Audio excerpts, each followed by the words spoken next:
Dans la précédente vidéo, nous avions terminé par une prière dont je vais reprendre un extrait.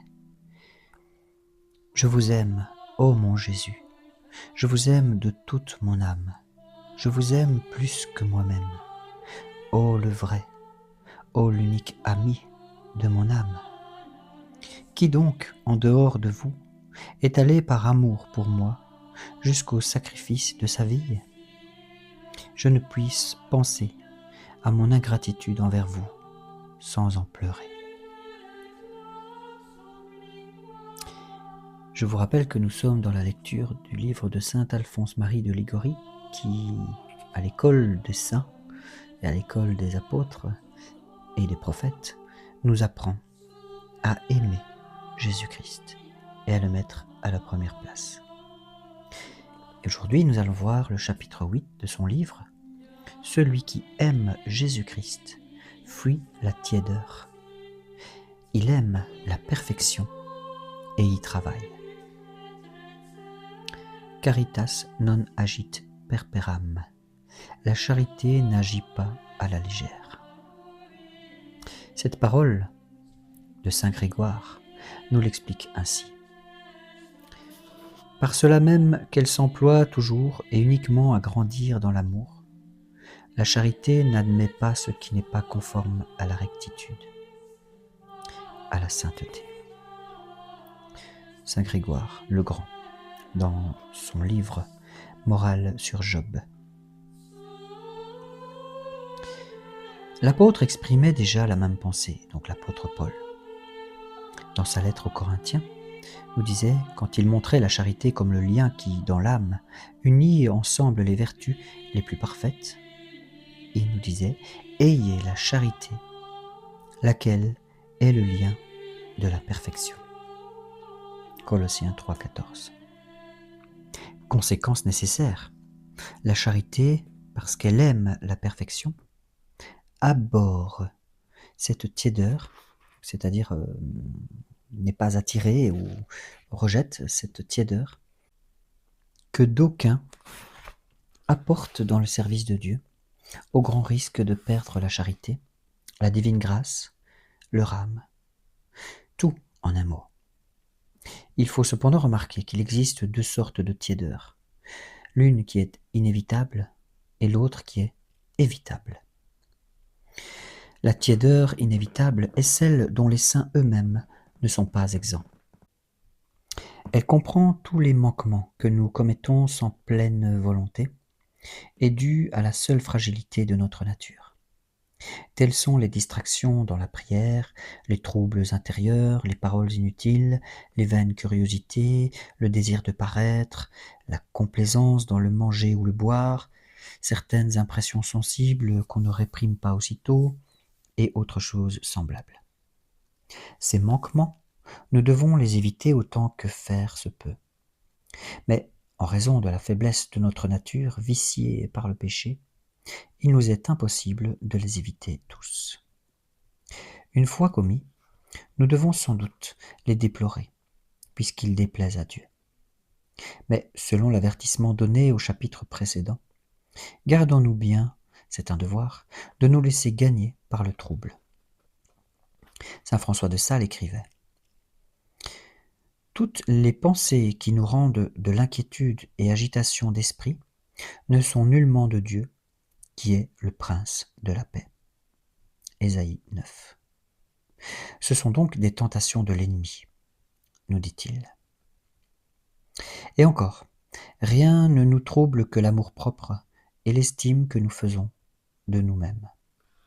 Saint François de Sales, lettre à Madame Rose Bourgeois, abbesse du Puy d'Orbe, 1605. Ou le démon, ou l'amour-propre, ou l'estime propre, voilà donc les sources de nos troubles. Par conséquent, ces pensées troublantes, il les faut rejeter et n'en pas tenir compte. Selon l'observation du même saint au sujet de ces fautes indélibérées, je cite, « Comme nous tombons souvent sans nous en apercevoir, aussi nous nous relevons sans nous en apercevoir. » Un acte de contrition, un acte d'amour suffisent à les effacer. La vénérable sœur Marie du Crucifix, bénédictine, eut la vision d'un globe de feu sur lequel on jetait une multitude de fétus de paille, aussitôt consumés que lancés. Il lui fut donné à entendre, par ce symbole, qu'un acte fervent d'amour de Dieu détruit toutes les imperfections de notre âme. Le même effet est produit par la Sainte Communion, l'Eucharistie, selon l'enseignement du Concile de Trente, qui appelle cette Eucharistie le remède grâce auquel nous sommes délivrés des fautes quotidiennes. Ainsi donc, ces manquements sont des manquements, oui, mais non pas des obstacles à la perfection, c'est-à-dire à l'acheminement vers la perfection. Car la perfection même, personne ne l'atteint sur la terre. Nous l'aurons à notre entrée en paradis. La tiédeur qui empêche la perfection, c'est la tiédeur évitable, celle qui existe quand on ne fuit pas le péché véniel délibéré. Car ces fautes commises, les yeux ouverts, on peut fort bien, avec la grâce divine, les éviter toutes, même dans notre condition présente. Et de là cette recommandation de sainte Thérèse d'Avila, je cite, « Du péché commis avec pleine advertance, si petit soit-il, que Dieu nous délivre. » Elle dit cela dans son livre « Le chemin de la perfection ». Je cite encore la fin de la citation, « Dieu nous garde d'un péché vraiment consenti, même du plus petit, d'autant plus que rien n'est petit lorsqu'il s'agit d'une si grande majesté. » Fin de citation. Tels seraient par exemple les mensonges volontaires, les légères médisances, les paroles inspirées par la colère ou le ressentiment, les moqueries ou les mots piquants à l'adresse du prochain, les propos à notre avantage, les rancunes nourries au fond du cœur, les affections non réglées pour des personnes de sexe différent. Ce sont là, nous fait encore observer sainte Thérèse, autant de vers qui ne se laissent apercevoir qu'après qu'ils ont rongé les vertus. Et ailleurs, dit-elle, songez-y, c'est par de très petites infidélités que le démon ouvre les brèches par où passent les très grandes. Il y a donc lieu de trembler pour ces fautes délibérées. À cause d'elles, Dieu se montre plus avare en lumière vive et en secours puissant, et il nous prive des douceurs de sa grâce. Que s'ensuit-il ? L'âme ne trouve plus dans la vie spirituelle que dégoût et tourment. Elle commence alors à délaisser l'oraison, les communions, les visites au Saint-Sacrement, les pieuses neuvaines. Et il est à craindre qu'elle finisse par tout abandonner, comme il est arrivé à combien de pauvres âmes. C'est là le sens de la menace adressée aux tièdes par notre Seigneur. Dans le livre de l'Apocalypse, chapitre 3, « Tu n'es ni froid ni chaud. Puisses-tu être froid ou bouillant ? Mais parce que tu es tiède, je commencerai à te vomir de ma bouche. » Parole étonnante. Puisses-tu être froid ? Et quoi, il serait préférable d'être froid, c'est-à-dire privé de la grâce plutôt que tiède ? Oui, en quelque manière, il vaudrait mieux être froid, car celui qui est froid, secoué par le remords de la conscience, se peut plus facilement amender, tandis que le tiède se fait une habitude de dormir dans ses fautes, ne s'en met pas en peine, ne songe pas à se corriger, et rend ainsi presque désespérée sa guérison. La tiédeur, écrit saint Grégoire, lorsqu'elle est un acheminement du chaud au froid, ne laisse pas d'espoir. Le vénérable Louis Dupont disait « Il m'est échappé bien des manquements, mais je n'ai jamais fait la paix avec mes fautes. » Certains pactisent avec leurs fautes, et de là leur ruine, surtout quand à la faute se joint l'attachement à une passion. Estime propre, désir de paraître, envie de thésauriser, rancune contre quelqu'un, affection désordonnée pour une personne de sexe différent. Mais grand est alors le danger. La pensée est de saint François d'Assise. De voir ses cheveux former une chaîne qui tire l'âme en enfer. Cité par saint Bonaventure dans son livre La vie de saint François d'Assise. Le diable, dit-il, le diable a tôt fait, quand il vous a saisi par un cheveu, d'en faire un joug qu'on ne peut plus rejeter. Fin de citation. Du moins, cette âme renonce à la sainteté. Elle perdra la belle couronne que Dieu lui préparait comme prix de sa fidélité à la grâce.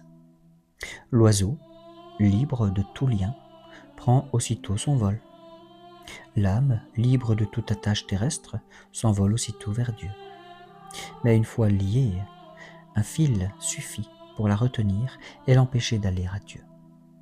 Oh, combien de personnes de piété ne parviennent pas à la sainteté, faute d'un effort vigoureux pour se débarrasser de certaines menues attaches. Tout le mal vient du peu d'amour que l'on porte à Jésus-Christ. Ceux qui sont tout gonflés de l'estime d'eux-mêmes, ceux qui, à tout instant, se désolent pour un événement qui ne tourne pas à leur gré, ceux qui, trop tendres pour eux-mêmes, craignent sans cesse de compromettre leur santé, ceux dont le cœur et l'esprit sont toujours répandus au dehors, et qui, pour satisfaire leurs caprices et alimenter leurs vaines et avides curiosités, se tiennent aux écoutes, en quête de mille nouvelles, où le service de Dieu n'est nullement intéressé. Ceux qui s'impressionnent au rapport qui leur est fait du moindre manque d'égard, et qui en arrivent souvent à rester dans le trouble, à négliger leur oraison, à perdre leur recueillement. Aujourd'hui, tout à la ferveur et à la joie, et demain, à la tristesse et à l'impatience, suivant l'influence heureuse ou déprimante des événements sur leur humeur. Ces gens-là n'aiment pas Jésus-Christ, ou l'aiment fort peu, et jettent le discrédit sur la vraie dévotion. Mais enfin, voici une âme qui est tombée dans ce si lamentable état de tiédeur. Qu'a-t-elle à faire ? À la vérité, c'est chose fort difficile qu'une âme attiédie reprenne son ancienne ferveur. Mais notre Seigneur l'a dit, ce que l'homme ne peut, Dieu le peut. Ce qui est impossible aux hommes est possible à Dieu. Celui qui prie et prend les moyens atteindra sûrement le but désiré. Or, les moyens de sortir de la tiédeur et de s'acheminer vers la perfection sont au nombre de 5. Le premier, le désir de la perfection. Le deuxième, la résolution d'y arriver. Troisième, l'oraison mentale. Le quatrième, la fréquente communion à l'Eucharistie. Et la cinquième, la prière. Le premier moyen est donc le désir de la perfection. Les saints désirs sont les ailes qui nous soulèvent de terre. C'est que, comme s'exprime saint Laurent Justinien, le saint désir fournit des forces pour avancer vers la perfection, et d'autre part, il allège la fatigue du chemin. Saint Laurent Justinien, de la discipline et perfection de la condition monastique, chapitre 6. Ensuite, celui qui vraiment désire la perfection ne s'arrête jamais dans sa marche en avant, et s'il persiste, il finira par arriver. Au contraire, si le désir fait défaut, on reculera sans cesse et on deviendra toujours plus imparfait. Dans le chemin de la vie spirituelle, ne pas avancer, observe saint Augustin, c'est reculer. Qui ne fait effort pour aller de l'avant se trouvera toujours davantage en arrière, entraîné qu'il sera par le courant de la mauvaise nature. Grande erreur de dire, comme certains, « Dieu ne nous veut pas tous saints ». Comment ? Proteste saint Paul. Je cite dans sa lettre aux Thessaloniciens, « Telle est la volonté de Dieu, votre sanctification ». Oui, Dieu nous veut tous saints, chacun selon notre condition, le religieux en religieux, le séculier en séculier, le prêtre en prêtre, les personnes mariées comme personnes mariées, le marchand en marchand, le soldat en soldat, et ainsi de toutes les autres professions. Écoutez à ce sujet les enseignements de ma grande avocate Sainte Thérèse d'Avila. Ils sont si beaux. Elle dit quelque part, je cite, « Que nos pensées soient grandes et généreuses, c'est de là que viendra notre bien. » Elle dit cela dans son livre « Les pensées sur l'amour de Dieu ». Ils sont nombreux ceux qui pourraient monter au sommet et restent au pied de la montagne. Je vous l'ai souvent dit, dans d'autres petits feuillets que j'ai écrits pour vous. Je vous le répète, et je vous supplie encore de maintenir des pensées courageuses. Vous obtiendrez ainsi du Seigneur que vos actes le soient aussi. Fin de citation. Et ailleurs, elle dit « Ne rapetissons pas nos désirs. Croyons fermement que, avec le secours divin et nos efforts, nous pourrons, tout au moins à la longue, parvenir nous aussi là où sont arrivés tant de saints par la grâce de Dieu. »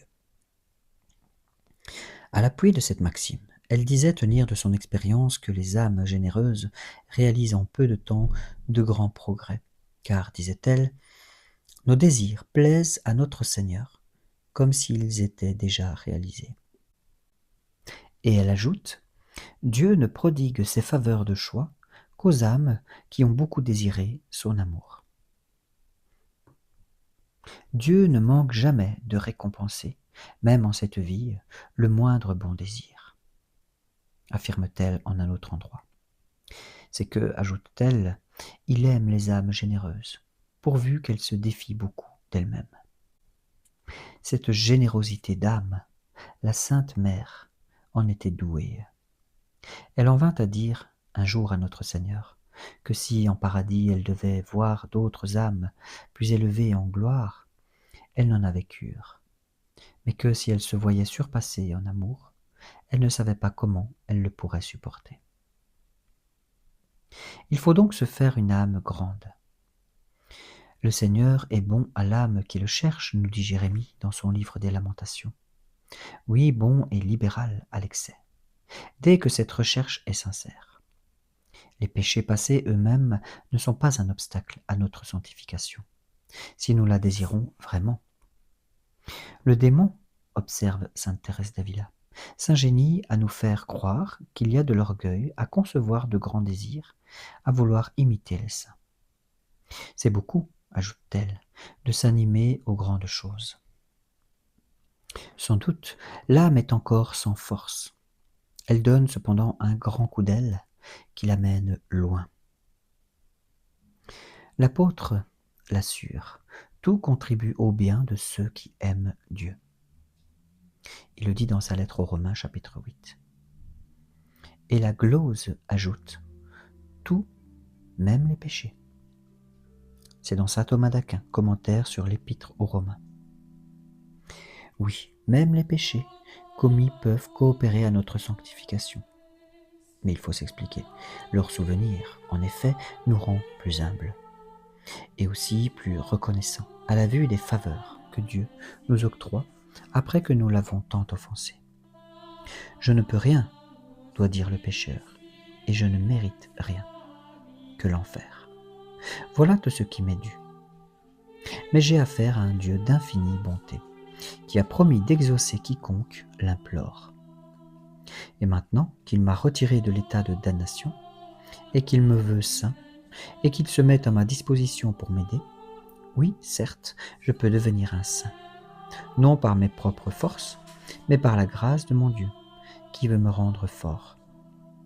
Et comme le dit l'apôtre Paul dans sa lettre aux Philippiens, je peux tout par celui qui me fortifie. Lors donc que nous viennent de bons désirs, il faut nous armer de courage et nous confiant en Dieu, travailler à les mettre à exécution. Mais nous survient-il un empêchement dans une entreprise spirituelle? Acceptons en paix la volonté de Dieu. La divine volonté doit avoir nos préférences sur n'importe quel bon désir. Sainte Madeleine de Pazzi aimait mieux être privée de tout don ou perfection, plutôt que de les posséder sans que Dieu les lui eût voulu. Nous verrons ensemble la suite de ce sujet dans la prochaine vidéo.